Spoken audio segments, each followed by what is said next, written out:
Später werden die Kiddies in der Schule im Geschichtsunterricht sich diese Quelle hier, Butch Bob 42, Folge 152 von Stardew Valley, werden die sich nehmen und werden analysieren, was zwei deutsche Dulli-Let's Player dazu zu sagen hatten.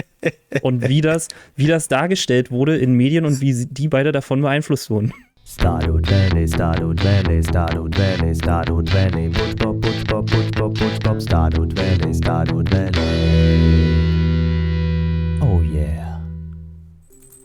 Hallo und herzlich willkommen zurück zu Bus Stopp 42 Spielen Stardew Valley. Mein Name ist Bus. Und ich bin Stopp. Und wir spielen Stardew Valley. Und wenn euch das gefällt, lasst gerne ein Like da, lasst ein Abo da und aktiviert die Glocke und auch gerne die automatischen Untertitel, denn die sind immer witzig. Dann verpassen wir uns nämlich auch nicht mehr hier auf diesem Kanal. Hallo! Hallo Bob! Der Kanal, der wie nochmal heißt? Schlau 42. Achso, ich dachte Butzbach 42. Achso, du meinst. Und 42. Ich bin Bruce und ich bin da. Ach, herrlich. Herrlich. Mein Name ist und ich bin gut. Das hatten wir auch alles schon. Oh Gott, ey. Endlich wieder Stardew Valley Zeit. Ja, Mann. Und die Fässer sind immer noch nicht reif. Was ist da los? Ich weiß es nicht. So. Ich habe aber gerade reifen Käse aus meinem Keller geholt. Ich könnte auch mal reifen Käse holen, aber hier ist auch eine uralte Frucht wieder reif. Was machen wir eigentlich gerade? Holz? Ich hole erstmal Holz. Holz, Eisen, Iridium, Schädelmine. Wir haben noch diese Überfischungsquest hier mit dem weißen Thun. Sehr gut.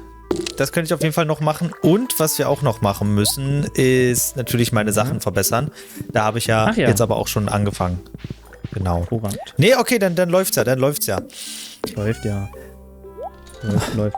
Weißt du, was gar nicht läuft? Was läuft gar nicht? Der Weltfrieden läuft gar nicht.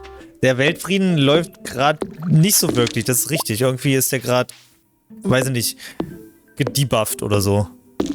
Hey, warum kann ich das nicht ich finde, wollen wir darüber reden, Bob? Ich finde das ganz schön schwierig. Sonst hätte ich es ja jetzt nicht angefangen. Das stimmt. Nee, aber vorher möchte ich über was anderes, oder? Ja, ich überlege gerade, welches Thema zuerst sein müsste. Nee, wir können ja mal hier Krieg oder im Konflikt oder wie auch immer ihr es nennen wollt, in der Ukraine und Russland und so hier mal sprechen. Ja. Gut. Erzähl mal du erstmal. Ich glaube, wir müssen noch ein kleines Disclaimer, wann das hier aufgenommen wurde. Wann das hier aufgenommen wird, genau. Sonst stimmt. Weiß ich auch nicht. Welcher ist heute? Warte, ich guck nach. Heute ist der zweite, dritte ist heute. Genau. Also wir wissen jetzt, nicht mehr. Uhrzeit ist noch wichtig. Der 2.3. 14:52. Ja, kurz vor 3. Wie man so schön sagt. Weil kurz vor das 3. ändert sich ja alles hier minütlich und stündlich und so. Das stimmt.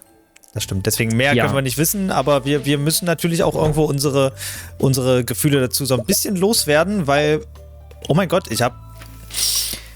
es ist ein total weirdes Gefühl, muss ich ehrlich sagen. Ich meine, du hast das Thema zwar jetzt angeschnitten, aber ich kann da schon mal kurz reingrätschen und sagen, es fühlt sich komisch an. Und jeder Tag ist irgendwo, hat immer so eine leichte. Also klar, für uns ändert sich jetzt nicht wirklich was so im Alltag, aber die ganze Zeit schwingt so eine Ungewissheit mit. Und natürlich, man versucht immer normal zu sein im Tag und dann, aber irgendwann sitzt man dann doch kurz vorm Fernseher und dann wird irgendwie doch 2 Stunden irgendwie Nachrichten sich reingezerrt und Oh, du machst das echt so mit Fernsehen und so? Ja, schon, weil ich gucke tatsächlich auch international Fernsehen. Also ich gucke mir deutsche Nachrichten an, ich gucke auch mazedonische Nachrichten und so weiter und versuchen halt, gucken halt so, wer noch irgendwie andere Aspekte irgendwie noch mit beleuchtet und so weiter. Einfach um noch andere Informationen zu bekommen, auch einfach zu sehen, welche Länder denn wie noch weiter betroffen sind davon. Ne? Man hört ja sonst immer nur aus der deutschen Sicht hier und da gibt es natürlich noch andere Sachen, die auch relativ wichtig sind. Ne? Gerade für die ganzen Balkanländer zum Beispiel, die ja auch relativ nah dran sind an der ganzen Sache. Ja, ist halt schwierig. Ist schwierig. So. Ja. Aber jetzt mach du erst mal, weil ich habe dich gerade voll. Okay, also ich hab eine Menge dazu zu sagen, sagen wir es mal so. Dann los. Okay, fangen wir mal erstmal an. Ich finde es schon mal direkt furchtbar, wie alle oder wie viele erstmal in Panik verfallen oder verfallen sind. Beruhigt euch mal alle ein bisschen. Weil, also da kamen dann so die Leute mit, oh mein Gott, und der 3. Weltkrieg und er geht los und hier und wenn dann in Deutschland Krieg ist und bla bla bla und was weiß ich nicht und ja, und wenn da irgendwer auf den roten Knopf drückt und Atomkrieg und so und da denke ich mir so, also diese ganze Atomkriegsgeschichte, dann ist halt eh vorbei. Also sorry, aber da, Ja. ne, so da, ja. Und dieses ganze, ja, und in Deutschland Krieg, Alter, Leute, überlegt mal. Also klar ist die Ukraine jetzt nicht unendlich weit weg. Also fand ich witzig, ich habe den Eintrag vom Katapult-Magazin, weiß ich gar nicht, ob ich dir das sogar auch geschickt hatte, dass Rom genauso weit weg wie Kiew von Berlin ist. Ja. Ja. Das war dann so, ja, es hat die ganze Sache ein bisschen näher gebracht. Aber Leute, also ihr seht ja, wie langsam in Anführungsstrichen, dass da vorangeht für die Russen oder für die russischen Truppen, bis die hier vor der Tür stehen. Also ja, egal. Dann Berichterstattung. Also wie gesagt, ich gucke ja sowieso kein Fernsehen. Ne? Ja. Nicht, weil ich sage, oh, hier, das Fernsehen will mich kontrollieren oder so ein Scheiß, was ja in Russland durchaus der Fall ist. Ich muss zugeben, meine 2 Hauptquellen sind tatsächlich Facebook im Allgemeinen, was erstmal furchtbar klingt, aber da natürlich ausgewählte Seiten, also wie zum Beispiel das Katapult-Magazin. Weil ich muss auch echt sagen, das Katapult-Magazin, auch wenn viele das nicht mögen, weil sie dann irgendwie sowas sagen wie, das sind linksgrün versiffte Zecken oder so, ist mir scheißegal, die berichten mega gut darüber und die berichten auch vernünftig journalistisch darüber, denn jede Karte, jede Grafik und was auch immer die rausbringt zu irgendeiner Sache, ist mit der Quelle versehen. Also im Bild allein schon ist eine Quelle versehen, eine Uhrzeit, die werden geupdatet. Zum Beispiel sowas hier wie jetzt der Luftraum für russische Luftfahrzeuge gesperrt wurde und da kam ständig ein Update raus, so, ne? Oder die haben dann tatsächlich sowas gemacht wie, das ist gestern passiert und dann die Uhrzeiten, das und das und das und das, so dass du auch immer so eine Zusammenfassung hattest und alles sowas. Das ist so eine meiner Hauptquellen, die dann ja wiederum Quellen angeben, wo du dann wieder weiter rum nachlesen kannst. Ja. Und dieses Imageboard, von dem ich schon mal gesprochen habe, dessen Namen nicht genannt werden. Ja. Was sehr witzig ist, weil Community dort, sagen wir mal so, es gab eine sehr einseitige Berichterstattung über diese Community. Und im, ich sag mal, Nicht-Kriegsfall könnte man den Eindruck gewinnen, dass da komische Leute dabei sind. Also natürlich sind da komische Leute dabei, aber so, sagen wir mal so, da wurde immer gesagt, eine frauenhassende Nazi-Community. Was allerdings sehr scherzhaft eigentlich eher behandelt wurde, weil es ist total krass, was da abgeht. Also die posten halt auch einen Haufen News und bla und rufen auch dazu auf, dass, hier soll nichts gepostet werden, ohne vorher die Quelle abzuklären. Und Das finde ich gut. ja, auf jeden Fall. Also natürlich kannst du niemanden dazu zwingen, aber ja. Und richtig geil fand ich da eine Story und die will ich nämlich auch erzählen. Da gab es einen User auf diesem Imageboard und der hat gesagt, dass seine Freundin, Frau oder was auch immer, mit der er halt zusammen war, Ukrainerin ist und da auch in Kiew oder Umgebung, glaube ich, war. Und er wollte die halt irgendwie holen und hatte aber, glaube ich, nicht die Möglichkeiten oder irgendwas. Und dann hat so ein anderer User, der einfach seit 7 Jahren oder so da angemeldet ist, nie was großartig gemacht hat, irgendwie hochgeladen oder kommentiert. Und der hat dann ihm geschrieben, so nach dem Motto, jo, pack deine Sachen los, wir fahren. So, also ohne jegliches, ist ihm egal, los, machen wir. Hat dann irgendwie ein Mietauto organisiert und so, also es hat ihn auch locker, ich glaube 500 € oder so gekostet, diesen Fremden, Ja, sag klar. ich mal. Und der hat quasi einem Fremden angeboten, ihn bis zur polnischen Grenze, also polnisch-ukrainische Grenze zu fahren, um seine Freundin da irgendwie rauszuholen. Und diese Story ging halt in diesem Imageboard so steil, Alter. Und der ist einfach übelst die lebende Legende. Ach ja, das ist wahnsinnig cool. Ja, Mann. Und dann wiederum wurde quasi an die User des Imageboards wurden seine PayPal-Kontaktdaten gegeben und jetzt haben die Leute angefangen, ihm zu spenden, sodass er die Kosten quasi wieder raus hat. Weil er hat natürlich auf das Geld verzichtet. Er hat dann so gesagt, ja, hier alles andere erklären wir irgendwie mal irgendwann, bla. Und total krass, ey, dachte ich mir so, geil. Ey, es gibt einfach richtig geile Menschen auf dieser Welt. Ja, und in diesem Moment einfach mal wirklich das zu machen, weißt du? Einfach mal wirklich großartig. Ja, du weißt, ich habe ja meine Bedenken, was dieses Imageboard angeht. Einfach weil gewisse Sachen mag ich nicht. So, vieles davon mag ich sehr. Aber dann gibt es aber immer wieder so ein paar Sachen, wo mir, ich meine, das steht ja gerade für uncensored Genau. Ausdruck, ne? Und das ist an sich auch gut und irgendwo, naja, wenn man das eine will, kann man das andere nicht, oder kann man am wenigsten mal so ein bisschen, ich hätte es halt gern, dass die Schmutzleute müsste man rausfiltern können. die Schmutzleute müsste man irgendwie rausfiltern. Ja. Oder von der Community, die Community müsste sich dahingehend erziehen. So, ohne Ja, das es von tut's- oben irgendwo zu sagen, so, das geht jetzt hier nicht mehr, sondern es könnte ja weiterhin theoretisch machbar sein, aber einfach, dass man sich darauf einigt, okay, man macht es halt nicht mehr. Also da gibt es schon so eine Art Selbstregulierung, ne? Also da werden auch Ja. Bans und so und alles verteilt. Und es gibt halt auch so ein, wie auf Reddit, so Upvote-Downvote-System. Ja. Aber den Leuten, die da halt Shitpost-mäßig irgendwas raushauen, denen ist das natürlich auch egal, wie viel Downvotes Ja, die da selbstverständlich. bekommen. Ja, selbstverständlich. Ja. Nee, aber das fand ich halt krass, dass das so ein Zusammenhalt da so entsteht. Und das finde ich halt auch weltweit gerade sehr krass. Was Der da für ein Zusammenhalt ist wirklich krass. Ich war ja jetzt am insgesamt entsteht. Wochenende hier auch bei der großen Demo in Berlin. Ah, warst du da? Und ich war da, natürlich. Krass, Weil das, eine bei mir aus der Nachbarschaft, da hatte ich dir, glaube ich, das Bild auch geschickt, oder? Von ihrer Maske? genau. Ja, Ich die war war auch da und ja, noch eine Freundin war auch da und so, ja.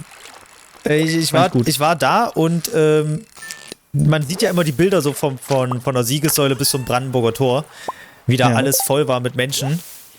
War gar nicht so. Man sieht aber nicht, dass also im ganzen Tiergarten verteilt eben auch noch Menschen waren und die krass. Schlange auch noch weiter vom Brandenburger Tor bis zum Alex ging. Krass. Alter. Es waren so verdammt viele Menschen, das habe ich selbst hier in Berlin noch nicht erlebt. Das ist ja der Hammer. Also das war schon wahnsinnig krass. Und dann denke ich mir mal, also ich wohne ja hier und wir sind wirklich den ganzen Weg vom Alex bis zur Siegessäule sind wir gegangen und haben das deswegen auch alles mitbekommen und krass, was in so kurzer Zeit auf die Beine gestellt wurde, weil es war 0 Uhr. tatsächlich auch sehr gut, es war tatsächlich auch sehr gut organisiert.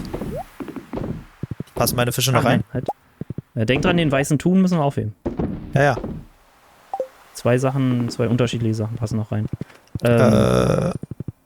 Ja, fand ich auch mega krass, wie in so kurzer Zeit so ein großer Zusammenhalt entstehen kann, auch weltweit einfach. Genau. Weil ich muss sagen, ich hätte damit absolut nicht gerechnet. Also ich hätte gedacht, dass es wieder, also klingt plump, aber dass es wieder so wird, so, ja, wir drohen mit Sanktionen und wir verurteilen das scharf und bla bla bla. Und ich weiß gar nicht, welches Land, also hast du da einen Durchblick, welches Land oder welche Organisation, Institution, wie auch immer, so damit angefangen hat, also wirklich so die ersten Schritte zu machen? Oh, das so kann ich nach dir gar dem- nicht sagen, das weiß ich nicht. Müsste ich eigentlich mal selber nochmal nachgucken, weil das würde mich echt interessieren, weil ich denke mir so, sobald halt einer anfängt, ne, ziehen halt natürlich echt viele auch gern dann nach. Ja. Oh shit, 1:30 Uhr. Ja, ich schaff's noch ins Bett. Und voll krass, weil ich dachte dann so, ja gut, okay, wenn ein Land da irgendwie so, dann ja, ist ja Russland wahrscheinlich egal. Oder man muss ja, ich glaube, man muss mehr mittlerweile von Putin sprechen als von Russland. Ja. Und dann aber, oh ja, hier Luftraum wird geschlossen und so, ja, okay, oh ja. Oh, da gehen jetzt doch Waffenlieferungen in die Ukraine. Oh, da postet der eine irgendwie Tipps, wie man am besten im urbanen Kampf gegen Panzer vorgeht. Dann, das wird aus dem Bankensystem irgendwie ausgeschlossen. Oh, da dachte ich mir so, hui, jetzt, also geht's ja wirklich ganz schön ab. Also jetzt machen die anderen Staaten halt echt mal ernst mit den Sanktionen. Ja.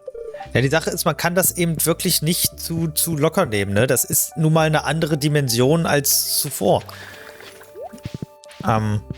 Weil sonst, es gab halt immer irgendwelche Kriege, die halt, wo ich mal ein bisschen zwiespältiges Verhältnis zu dem Begriff habe, Stellvertreterkriege. Mhm. Ja, es sind halt irgendwo ist ein Konflikt zwischen USA und Russland oder Russland und dem Westen jetzt mal als großen Begriff. Und dadurch entstehen halt wie nennt sich das, Reibereien oder in anderen Ländern. Dadurch krisselt es dann in anderen Ländern und deswegen nennt man das dann Stellvertreterkriege, ne? Weil für die Leute da sind es einfach nur Kriege. Denen ist es scheißegal, ob das ein Stellvertreterkrieg ist oder sonst was, weil es sterben einfach Familien, es sterben Menschen aufgrund von Blödsinn. Genau wie dieser Krieg jetzt auch. Das ist absoluter Blödsinn, was da passiert und der ist mit nichts zu rechtfertigen. Übrigens, da habe ich gleich auch noch was vorbereitet. Das gilt für mich übrigens für jeden Krieg. Ne? Also jeder Krieg ist einfach unnütz, weil niemand hat dadurch irgendetwas. Ja, und eigentlich hat auch keiner Bock drauf. Ja, es hat auch keiner Bock drauf. Und das finde ich diesmal bei diesem Krieg auch so krass, dass wirklich alle drumherum stehen und sagen, nee, lass doch mal nicht machen.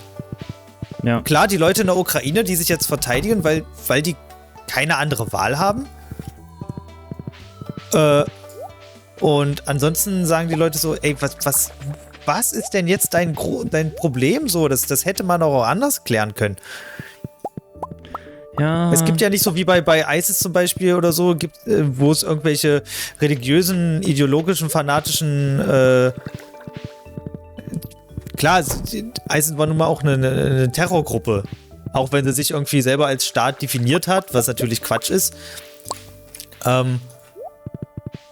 Aber das ist nun mal was anderes als wirklich ein Land wie Russland, vor allem. Ja. Ja, da das ist einfach nur zu krass. Und deswegen ist die Dimension auch eine ganz andere als zuvor. Und deswegen sagen auch alle so, hey, nee, hier soll es keinen Krieg geben. Wir wollen hier keinen Krieg. Ich habe noch was vorbereitet zu den Hintergründen. Okay. Weil ja immer... Also, weil ich habe mich am Anfang tatsächlich auch so gefragt, warum denn jetzt eigentlich? Ja, also, warum will denn Mr. Putin jetzt unbedingt die Ukraine? Und keine Ahnung, also hat mir überhaupt nicht eingeleuchtet. Und dann kam halt immer so dieses, ja, und die NATO, und die darf sich nicht ausbreiten und bla bla bla. Genau. Und dachte mir so, das kann ja jetzt wohl nicht das große Problem irgendwie sein. Und zum Glück hat der Solmecke natürlich hier oben in der Infocard bitte ein Video dazu rausgebracht. Und da habe ich auch das allererste Mal überhaupt von gehört, von dieser ganzen Geschichte. Und zwar soll das wohl aus der ganzen Kalter Krieg, Deutschland, Wiedervereinigungsnummer herausgekommen sein. Da gab es wohl den 4+2 oder 2+4 Vertrag. 2+4 Vertrag, ja. Zwischen den zwei deutschen aufgeteilten oder dem deutschen aufgeteilten Staat, also DDR und BRD, und halt den 4 Hauptsiegermächten vom Zweiten Weltkrieg. Und ich kann mich gerade überhaupt nicht konzentrieren, was ich machen wollte. Aber und genau, und da in diesem Vertrag, wo irgendwo am Rande oder so oder inoffiziell hieß es wohl, dass die NATO sich halt über dieses Gebiet hinaus nicht ausbreitet. So. Soll wohl irgendwo vielleicht so gestanden, so gewesen sein. Und dass sich Mr. Putin wohl darauf beruft. Ja, genau. Was ich halt, ja, keine Ahnung, also weiß ich, was die da damals offiziell oder inoffiziell beschlossen haben. Was halt nicht auf dem Papier steht, steht nicht auf dem Papier. Muss man mal dazu erstmal sagen. Und ja, keine Ahnung, ich finde es auch immer momentan sehr seltsam, wenn dann so diese Stammtisch-Parolen gedroschen werden, wie, ja, das muss ja so kommen und hier und scheiß NATO hat das alles provoziert und bla. Ja, deswegen musste ja Putin, also es musste ja so kommen und der hat ja gar keine Wahl, ne? Ja, genau so. Der hat sich ja nur verteidigt. Und so, dass die NATO als böse halt hingestellt wird und nicht Putin, wo ich mir halt denke, Alter, ja, ich weiß nicht so recht. Also, ja, und was ich zurzeit auch sehr schwierig finde, ist, dass, also, ne, den Ukrainern wird ja ohne Ende geholfen, was voll geil ist. Und da dreisten sich halt echt Leute und sagen, oh, den Ukrainern wird jetzt auf einmal geholfen, aber damals dem, wem auch immer, was auch immer die für einen Konflikt dann raussuchen, der irgendwie, keine Ahnung wie lang her ist, denen wurde damals nicht geholfen. Oder da waren nicht alle bereit, irgendwie das zu machen oder was weiß ich nicht. Ja, dann überhaupt Vergleiche zu ziehen, ist halt völlig unangebracht. Ja, so, what the fuck, weil das hilft einfach niemandem und es wird einfach, da wird einfach nur eine Moral irgendwo erschaffen, da kann man später drüber diskutieren. Alles selbstverständlich. Kann man drüber diskutieren später und man kann sagen so, ey, ja, natürlich musste das gemacht werden, aber warum wurde es damals nicht bei anderen Ländern gemacht? Oder lasst uns darüber diskutieren, dass wir vielleicht in Zukunft allgemein noch mehr einander helfen, anstatt das immer irgendwie so eskalieren zu lassen. Ja, und das kann man ja alles machen, aber jetzt im Moment bringt das halt niemandem was. Ja, völlig unangebracht. Also wo ich mir auch denke, okay, also was stellen sich die Leute vor, die das dann so posten, herausposaunen, was auch immer so. Also wollen die dann, dass wir jetzt sofort aufhören, der Ukraine zu helfen und erstmal irgendwie anderen zu helfen? Also, nein, darum geht es überhaupt nicht. Wie stellen die sich das vor? Also das ist doch von vorne bis hinten nicht durchgedacht. Nee, ist es auch nicht. Und ich habe auch das Gefühl, dass das gar nichts mit diese Kommentare sind halt nutzlose Kommentare. In diesen Momenten, weil die einfach nur einfach nur dafür da sind, um das ich bin moralisch überlegen, das wollen die doch einfach nur ausdrücken.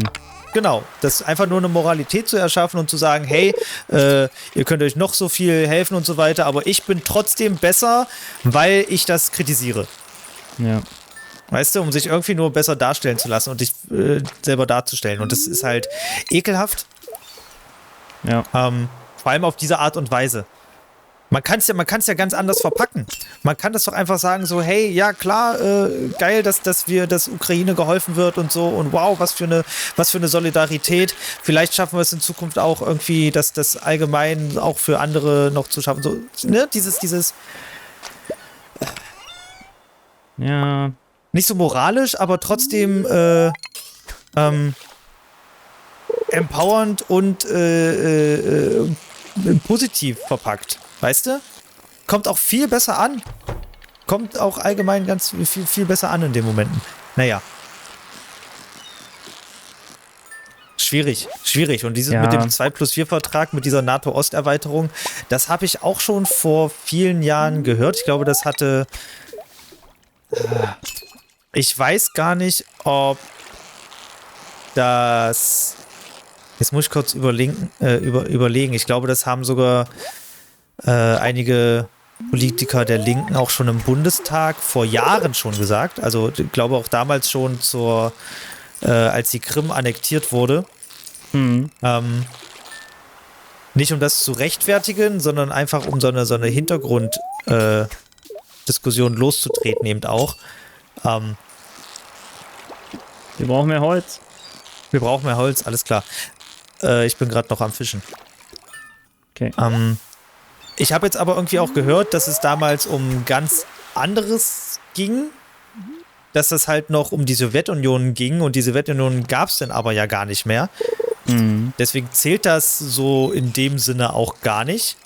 Und es hat natürlich auch jedes Land jedes unabhängige, autarke Land hat das Recht, sich dafür zu entscheiden, der NATO beizutreten.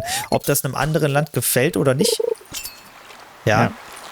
Und das hat die Russland dann auch einfach ein feuchten Kehricht anzugehen, ob die das machen oder nicht. Na, Und es darf aber auch jetzt werden sie das bestimmt nicht mehr machen. Ne? Also jetzt wird die Ukraine bestimmt sagen, oh nee, wir wollen nicht mehr in die NATO. Russland hat uns überzeugt. Ja. Ja, was denkt dann, nee, ich will eigentlich nur von Quatsch. Putin Ist halt sprechen. Was Quatsch. denkt Putin sich dann? Ja, und was denkt er sich auch dabei, das irgendwie anzugreifen? Und ich weiß nicht, ob er das militärisch überhaupt halten kann. Nee, also merkst du ja also schon. Es ist ja nicht so wie bei Snake. Es ist ja nicht so wie bei Snake, dass wenn du was einsammelst, deine Schlange irgendwie größer wird. Sondern eher das Gegenteil ist der Fall. Vor allem, wenn ich das auch mitbekomme, so viel sammelt er ja im Endeffekt gar nicht so krass ein.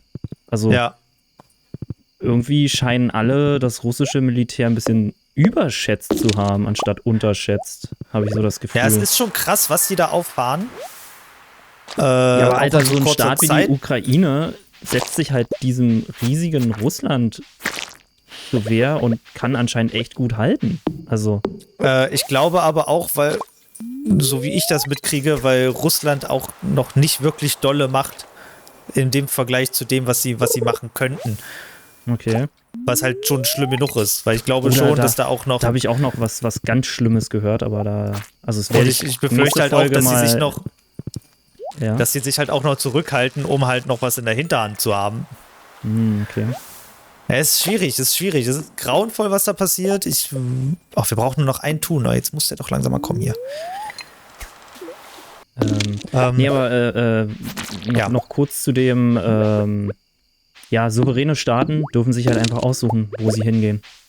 Das ist halt auch so weil daran habe ich auch die ganze Zeit so gedacht, so, ich denke mir so, die Ukraine ist ein eigener Staat. Jedes verdammte Land hier auf der Erde ist irgendwie ein eigener Staat, der für sich entscheiden kann oder per Volksentscheid oder was auch immer entscheiden kann, in welche Bündnisse sie eintreten wollen oder in welche nicht, Alter. Und das hat die anderen einen Scheiß zu interessieren. Und dann zu bibbern und zu sagen, oh ja, weil das ist so nah an Moskau dran und dann könnte ja die NATO mit ihren Atomwaffen, wo ich mir denke, nee, also sorry, wenn ich da so NATO-treu bin, aber als ob die NATO jetzt sagt, oh, jetzt zünden wir mal hier den roten Knopf und greifen Moskau an, weil wir da voll Bock drauf haben. So. Ja. So, Übrigens, man können verkauft werden, ja? Wir müssen sie erst noch bei Gas abgeben, oder? Nein. Cool. Ja, geil. Und da denke ich mir so, ich finde halt diese Angst von Putin, dass die NATO irgendwie Moskau oder wen auch immer angreift, finde ich halt irgendwie so, nee. Ja, vor allem dieses alte Ost-West-Denken ist halt ja, völliger Bullshit, ey. Können wir davon endlich mal wegkommen? Auf jeden, ey. Ja, und dann, keine Ahnung. Es ist alles so, nee. Also deswegen, ich finde halt auch jeden, der irgendwie so, ich sag mal, pro Putin ist, also, nee, Leute.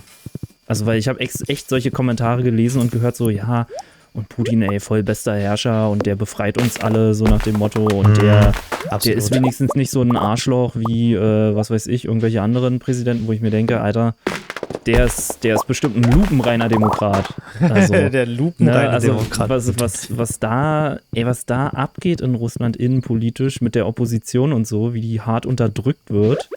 Ja, Pressefreiheit, Verfolgung von Homosexuellen und so weiter. Ganz toll ist das dann. Deswegen, sorry, Alter. Das ist einfach. Geht gar nicht. Putin ist nicht der Gute in dieser Sache. Nee. Also so gar nicht. Tatsächlich sorry, nicht. Leute. Kann man das uralte Fruchtgelee, noch reifen lassen? Nee, ne? Nee, aber kannst du schön verscherbeln. Ich verscherbe das. Money. Das ist aber auch das Krasse, weil du gerade Bündnisse gesagt hast. Ich weiß gar nicht, das schaffen wir wahrscheinlich jetzt gar nicht mehr in dieser Folge, aber was wir gestern dann noch erfahren haben mit Den Haag und so weiter, dass man Putin halt auch gar nicht dafür belangen kann. Ach so, ja. Dass man den nicht mal dafür verurteilen kann. Weil einfach einige Länder, unter anderem auch USA und Russland, einfach nicht diesem internationalen Gerichtshof so zugestimmt haben. Ja. Und dadurch eben in Den Haag auch gar nicht weil Den Haag ist irgendwie nur für seine Mitgliedstaaten irgendwie zuständig. Die Leute, die das eben auch, die sich dem Bündnis angeschlossen haben.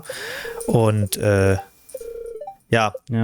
USA und Russland zum Beispiel gehören nicht dazu, also können die da auch nicht belangt werden. Und man denkt sich so, okay, Ja. das ist ja doof. Aber ich fand's halt interessant, aber Alter. war noch fast. Was denn? 34.000? Ach, Na, der ich Wein. hab den Du hast Wein, ja, geil. weil wir hatten halt keine Fässer mehr für den Keller. Ah, okay. Und jetzt dachte ich mir so, ach komm, bevor wir den hier irgendwie zu Tode lagern, schmeißen wir den mal ruhig rein. Ja, das geht schon, ne? Ja, krass. Ja, nächste Folge geht's noch weiter. Sorry, Ja, aber nicht es mehr ist zu halt ein lange, weil Riesenthema. das Problem ist, dass wir auch immer dann noch eine Woche irgendwie dazwischen haben. Ja, Für ist uns ja vergehen egal, ja nur ein was paar raus Minuten. muss raus. Das stimmt auch allerdings. Was raus muss, muss raus. Und das bleibt ja hier für ewig auf YouTube, ne? Und später Genau. werden die Kiddies in der Schule im Geschichtsunterricht sich diese Quelle hier, Butchbob 42, Folge 152 von Stardew Valley, werden die sich nehmen und werden analysieren, was zwei deutsche Dulli-Let's Player dazu zu sagen hatten. Und wie das dargestellt wurde in Medien und wie die beide davon beeinflusst wurden.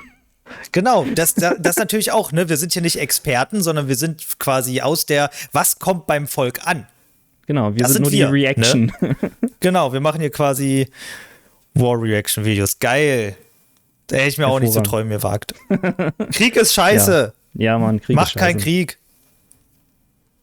Macht lieber Kriegcraft.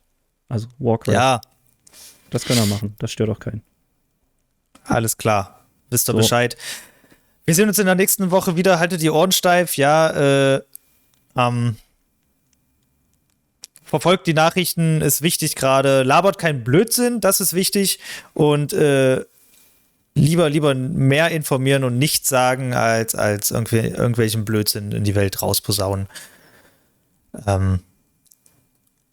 Und wenn ihr was Gutes tun wollt, und mal so ein Zeichen gegen Krieg setzen wollt, das könnt ihr auch einfach machen, ohne dass ihr auf irgendwelchen Demos geht, ohne dass ihr auf Spenden ist natürlich auch immer gut, aber bevor ihr natürlich nur rausschreit, Krieg ist scheiße und so weiter, dann tut doch einfach was für eure Mitmenschen. Nehmt euch ein Beispiel an dem Typen, der einfach einen anderen in die Ukraine gefahren hat. Das müsst ihr natürlich nicht machen, aber es reicht schon, wenn ihr zum Beispiel mal einer Frau den Einkauf nach Hause tragt, also einer alten Frau.